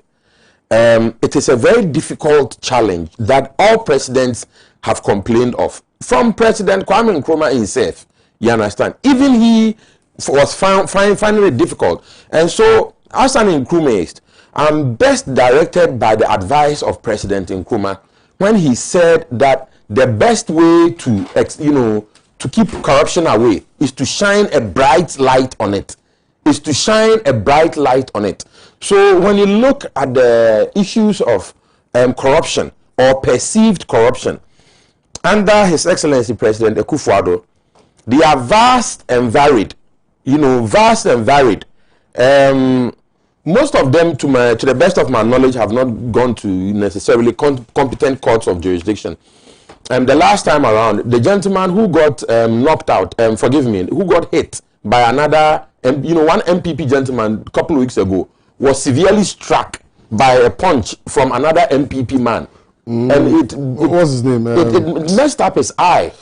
And I think he's probably going to lose his eye. Bisu. Charles Bisu. Kwame, I don't know if maybe as a journalist, if your people have information about his eye. Because when I saw his eye, I was very, very, very startled and shocked that such an eye belonging to, such an MPP man could strike another MPP man and give him such a black eye, so to speak. And Mr. Charles Bisu is a national asset.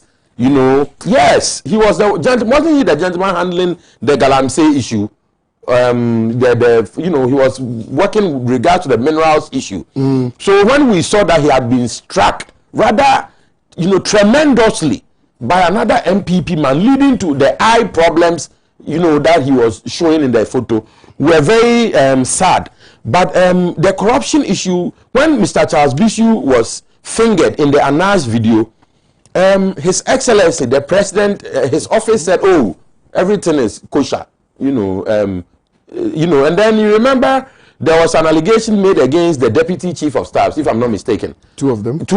And the President was like, oh, everything is kosher. President Akufo-Addo was saying kosher. Every time there's a corruption case involving the MPP, it is kosher. PBS, kosher. So, one doesn't know where President Akufo-Addo is headed with issues of corruption, frankly. You understand? With this whole kosher business. So, we understand that there's a challenge. Kwame, also, one of the reasons why the corruption issue in Ghana is so endemic is because of what was best alluded to by President J.A. Kufuor when he said the government is pretending to be paying the workers and the workers are pretending to be working. You see, we don't have realistic wages in our country, unfortunately. And I think it's also because of our politics. Because Kwame, when you go to a lot of government offices, you go to a room about the quarter of this studio. The size is about, let's say, 10 feet by 12 feet. And you find about 23 people working in that office. And all of them, most of them are either browsing the internet or on their phone or reading. I've noticed this in several municipal assemblies I've been to. There are too many people doing the same job. You understand? And that's one of the reasons why nobody is happy, because the government payroll is not enough for them. And remember, Kwame, that already, as it were, according to the government and according to the IMF and most financial people, the government of Ghana is spending about 70% of its revenue to pay just about 600 to 660,000 Ghanaians, according to the Auditor General. You understand? About 660 Ghanaians on the government payroll. And they are spending about 70% of our money. And still, it is not enough for them. When you go to government offices, there's a lot of, don't you have anything for me? Well, are you leaving me like that? You are being coerced to pay a bribe. And then, Kwame, what can you say? When you are trying to get services from a government office and the people in the office are, sort of suggesting to you that you need to, put weight on the paper, so to speak, as they say. So the corruption is endemic. Kwame, but Kwame, that's not that's not the only place. Sure, and I'll finish. Another area where we have serious corruption, and that is probably the most dangerous area, is in our churches, Kwame.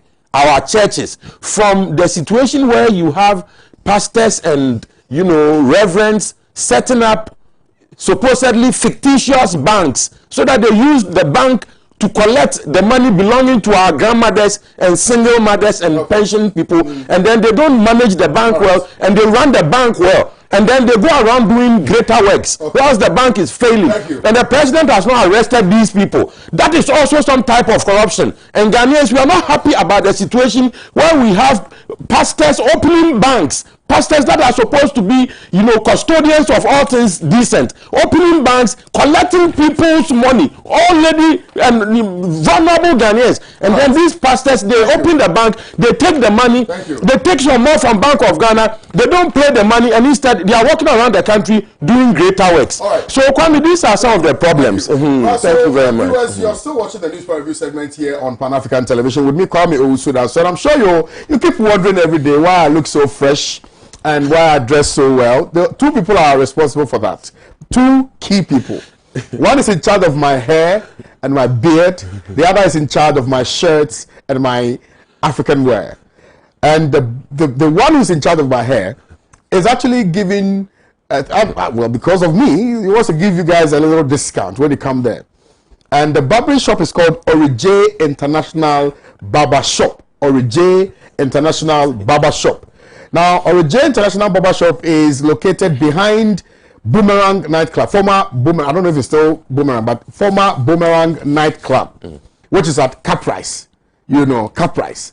So, Orije is saying that because of Kwame Owusu Danso, so when you come there, you get a haircut. You will get a little discount. A little discount. When you go, let's say, Champion KOD asked you to come. Now, let me give you their number in the event that you get to Caprice and you can't properly locate them. His number is 026 526 2501.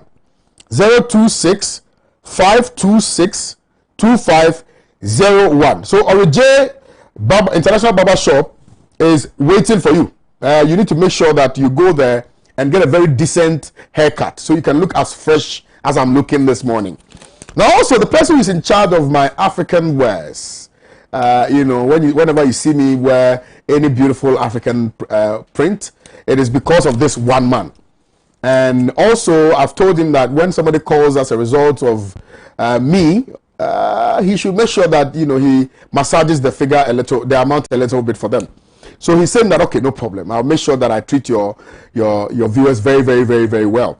So his number is 0242 53 66. Oh, sorry. 0242 53 6003. 0242 536003. His name is Peter. Peter. When you call Peter, he's at Domi Pillar 2. So when you call Peter at Domi Pillar 2, just tell him you got the number from Champion KOD. And Champion KOD says you should come and see him. And he will take very good care of you. Now, for those of you who want to move away from all these flood-prone areas, and you want to get a very decent land that has no litigation-free land for farming purposes. You're a young man coming up, you want to build some small house so that you can also get by. Make sure that you contact Denmark Investment. I know what I'm talking about, because Denmark Investment will ensure that you get a very beautiful land that is devoid of litigation.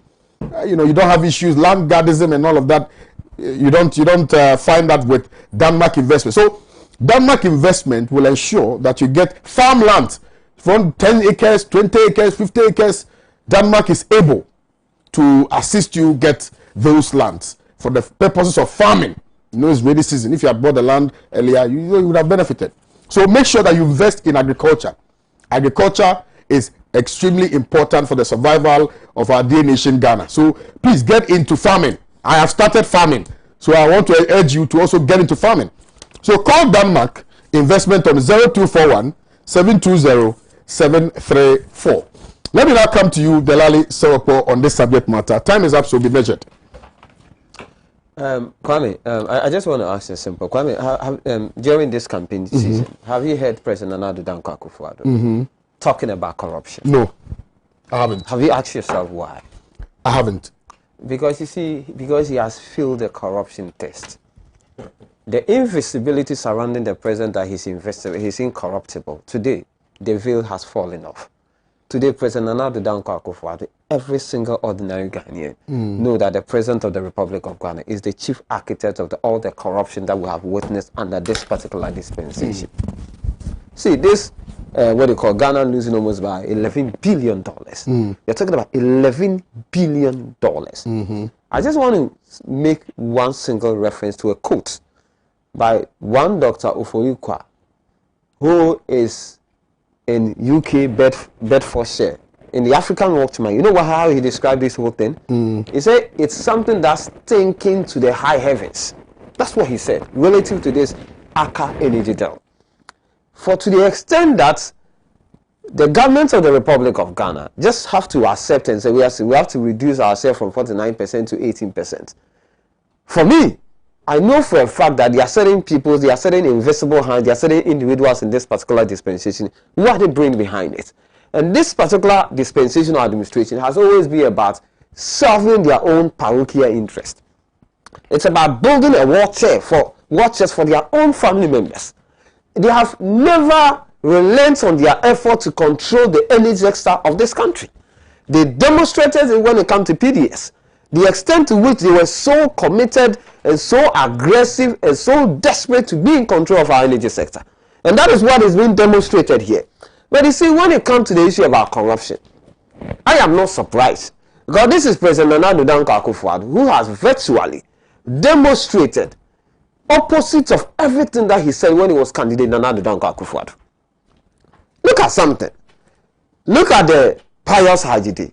Kwame, don't you feel scandalized as a journalist when somebody like Pius is still the Deputy Minister for Information, have the audacity and the effrontery to still sit on TV, be granting an interview on radio on behalf of the good people of this country, after having been involved in this Australian visa racketeering scandal? That gave us what we call a global embarrassment, exposure to global, what we call it, embarrassment. Are you not surprised that he's been still kept at post? Don't you feel scandalized as a journalist? As we speak, are you not scandalized as a journalist seeing someone like Charles Bishop, who in recent times has become a boxer? I don't know whether it's true or not. Don't you feel scandalized that somebody who was caught on video taking bribe, a principle that was used by Anas to expose him taking bribe, was the same principle the president in Tamale applauded and promises that this is the same principle he intends to use when God willing he take over the mantle of leadership of this country after the 2016 election. Today, the president is running away from the Anas principle because the same Anas principle is what exposed Kwesi Nantiti, who told the whole world that indeed the president of the Republic of Ghana, having explain the work that was bequeathed to him by his father, has lost so much to the extent that the president and his family members are going around extorting money from people. The president said, because Nyantechi's confession has indicted me, I'm no more interested in Anas principle. Don't you feel so scandalous that somebody like Charles Bishop is still working at the presidency? Nothing has happened to him. Don't you feel so scandalous someone like Elizabeth Afune Kwe, the minister in charge of fishery, having diverted a premise for what was about 200 million Ghana cedis, which his own biological brother was in the helm of affair. And as we speak, the minister is still at post. Aren't you so? Don't you feel scandalized about it? Are you not so scandalized, Boache Jaco, which we were told in his involvement with this American negotiation agreement, to the extent that what led to that particular agreement was an executive instrument coming from the presidency? I am not a lawyer, but what I know is when there's an executive, what we call approval, is something that has an explicit approval from the president. He was dismissed. Nothing has happened to him. But the very people who were at the presidency, who issue an executive approval like Asante Beti and Co, are still at post. What has happened to them? So even within the MPP, they are being selective as to who they have to hound out and who has to remain at post. Now, are you not so scandalized? A+. See, when President Nana Danko Akufo-Addo won the 2016 election, one of the few individuals that he failed to acknowledge during his victory speech was A+. So on the 27th of February, President Nana Danko Akufo-Addo tweeted, and I quote, "One of the few people I failed to acknowledge was A+. Indeed, it was a break when it came to my electoral victory." What was the confession of A+? He said the two chief of staff. He didn't describe them as two chief of staff. He said, indeed, there are two chief of staff at the presidency. That is what A+ said about the two chief of staff who work directly under the president of the Republic of Ghana, that they were indeed involved in a series of corruption when it comes to Kolobu. What has happened to them? As a Ghanaian, look at the PDS. This is what, see, I always say I liken the PDS to the Watergate scandal in the United States of America. It's one of the well-orchestrated, cooked up, sanctioned, corrupt activity that was cooked up right at the presidency. Sanctioned by the president of the Republic of Ghana, with his own nephew, cousins who were deeply involved in it. To the extent that we have the whole sector minister coming to tell us that there was an act of fraud in the PDS deal. What has happened to the actors in that particular deal? Nothing has happened to them. Because indeed, whatever they were doing, whatever they were involved in, were sanctioned and were authorized by the president of the Republic of Ghana. That is the reason why the likes of Gabi and Wadaviko are working freely. Nothing has happened to them. Now you come to the cocoa audit. And listen to the CEO of Cocoa Board. And listen to the, see, it's only under this dispensation that we have, even at the secretary to the CEO, what we call of Cocoa Board, Fifi Boafo, telling us that if you want a copy of that audit report, we should apply for it. You have spent a whopping $10 million to embark on auditing. You claim that the cocoa roads and what have you not, what there was malfeasance, there was what they call misappropriation of funding and what have you not. And you have spent $10 million. You suspended roads that was meant to satisfy people in the cocoa growing area, farmers. You suspended all these roads in the name of the fact that, oh, the contract has been inflated. The only one you did not suspend was the one that from Apedua that leads to your hometown. How can you be so disingenuous and selective as the president of the Republic of Ghana? Did you just come to serve your own what we call folks coming from your hometown? Then you suspended all this road as we speak.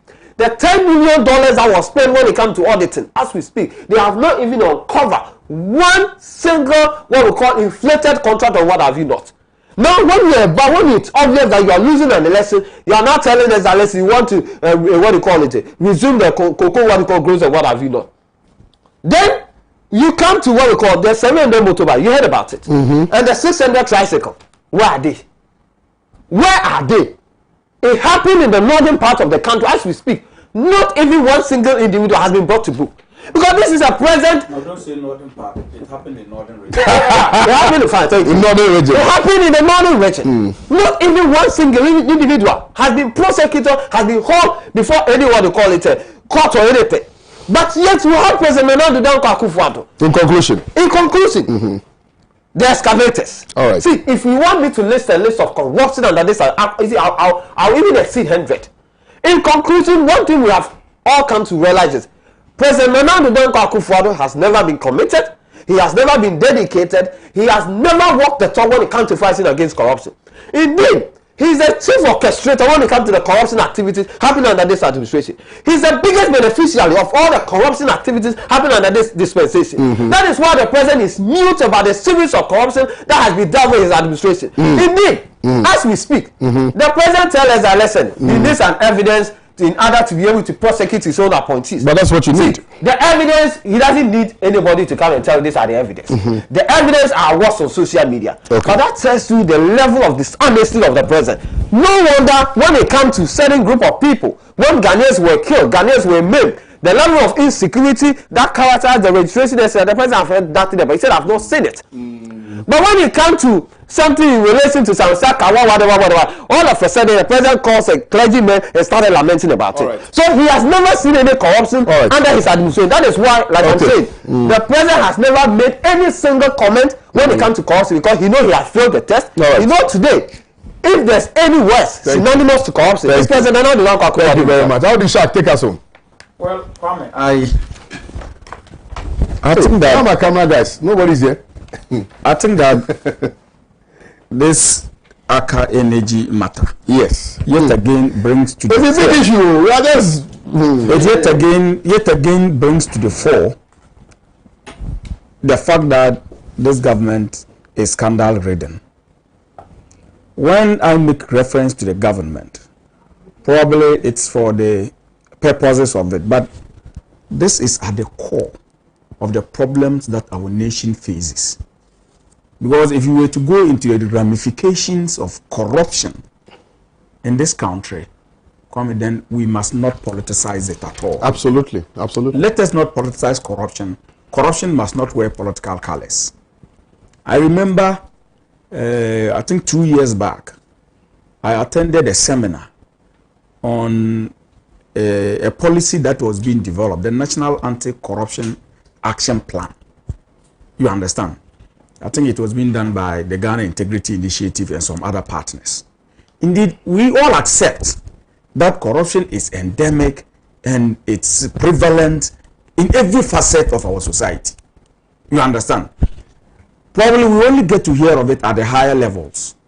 But it permeates every aspect of corruption because the resources that we are blessed with as a country should be able to take care of all of these things. We are blessed. You understand? We are blessed with all manner of natural resources as a country called Ghana. But we are grappling with most of these issues because people are using these resources for their private and personal gain to the detriment of the national interest. Absolutely. You understand? So for me, I think that what is at the core of this issue must be institutional strengthening, because the people in authority do not have that political will to ensure that the right thing is done. My brother has just outlined a plethora of corruption or corrupt scandals that have bedeviled this particular country under the watch of Nana Akufo-Addo. But look, why must it be the sole responsibility of the president to determine whether people should be prosecuted or not? You understand? It should not be the sole prerogative for the president to determine whether people who are perceived to be involved in one corrupt act or the other should be prosecuted or not. The institutions must have that power. There must be arrangements outside of that responsibility by the president. If the president decides to close his eyes and ears to some of those things, we can trigger those other processes that will still bring the kind of justice that we need to be served on the people of Ghana. When we allow these things to rest within the bosom of the president, we may not get it. Kwame, they tell us that familiarity, it breeds contempt. And the president is working with these people. You understand? Then we go to bring a certain law on having the office of special prosecutor. And people had a problem even with how the special prosecutor was going to be appointed. People didn't see that need. Today, I'm sure that a lot of people are revising their scripts on the arrangements as far as putting in place the office of special prosecutor is concerned. Because when you see some of the things that the special prosecutor takes interest in, and some of the things that the special prosecutor decides do not matter, then you question and ask yourself, is this office really serious? It has not changed anything. You understand? On the books, it could change things. But I think that at that level, where somebody has to sit up and act, the office of social prosecutor is not acting. You understand? And so, we must not, like I said, allow political correlation of corruption. When that happens, we miss the substance of the matter. We must look at the ramifications of it, how it affects us, and how we can deal with it without being political or without being partisan. Unfortunately, Kwame, we have put so much power in the hands of our political leaders that they can decide which matter is important and which matter is not. It does not matter how it affects the people. Other than that, some of these issues, this Aka energy and those other things that Delali just outlined, I think these are serious matters that should have attended to. They are not being attended to. But I am happy that, Kwame, I don't want you to get swollen-headed, but I'm happy that we have journalists who take the opportunity and they are looking out for a certain kind of crusade in dealing with some of these things like we have done this morning. You understand? Well, the media, like we keep indicating, the media is so powerful The media is so powerful to the extent that the media can set a certain agenda and determine the trajectory of this country. Thank you. If we want to fight corruption, we can't fight corruption. Okay. Either than that, we will sit back and allow these politicians and political leaders to ride over all of us. And this country would be retrogressing all the time. Grateful to you, my brother Awudishak. Let me read a few messages and then wrap up for today. Good morning, sir. I want the NDC man's number for an important information. My name is Nicholas from Talensi and Takwa. You want to give it out? Yeah. Please put it out. 0244 429228. 0244 429228. That's his number. Hi, man. NDC man, do you think JA is coming to deal with JM? You mean is coming to deal with corruption issues? My name is Kojo Yeboah. Johnny from Adenta says, good morning, Kwame. When we talk of corruption, this government is worst of all the governments we've had. President Akufo-Addo has failed Ghanaians in terms of corruption. This one also says, the infiltration of security forces with MPP vigilantes is a threat to the December 7 polls. Ghanaians must watch out. He continues to say, but the president cleared his appointees. What do you then expect the institutions to do? PNC man, you mean Awudishak. Stephen from Insuta. So Stephen is also from Insuta. It's fantastic to know my people are watching. Good morning, Brad. Whether MPP likes it or not, Ronaldo is the chief engineer and supervisor of all corrupt activities within his government. God, they watch them. Mellow sent in this one. Sir, I didn't get the number well. Please speak up. 0244 429228. The incorruptible man Ronaldo is now working corruption. People are sending me audios. I don't know what the audios are for. People are sending me more audios. I don't know what they are for.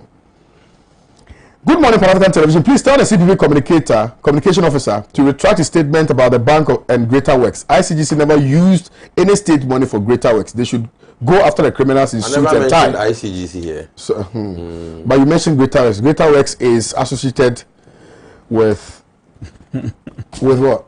Well, I mean, we want our money back. Ghanaians just want our money back. Good morning to you, my brothers. I think it's time for we, the youth of this country, to rise up and vote this family and friends government out come December 7, 2020. Dalate Tema Community 5 sent in this one. And on that note, let me say a special thank you to you, Awudishak, for your time today. I really appreciate your presence. Thank you to you, Soprano Sapon Sylvester, for your presence as well. And thank you to the Delali Sewakpo for your wonderful submissions today. My name is Kwame Owusu Danso. I'd like to say a big thank you to all those who spent their quality morning with us. I am eternally grateful to you that you always join us each and every day. Let's continue to speak up. Let's continue to put the feet of government to the fire of responsibility. Let's continue to squeeze accountability from the noses of our leaders. We don't want to be engulfed so much with corruption and other related matters that will only retrogress the development of this nation. I'll see you guys tomorrow. Do have a very blissful day. God bless you. God bless me. God bless our homeland Ghana and make us great and strong. I'll see you tomorrow. Bye-bye.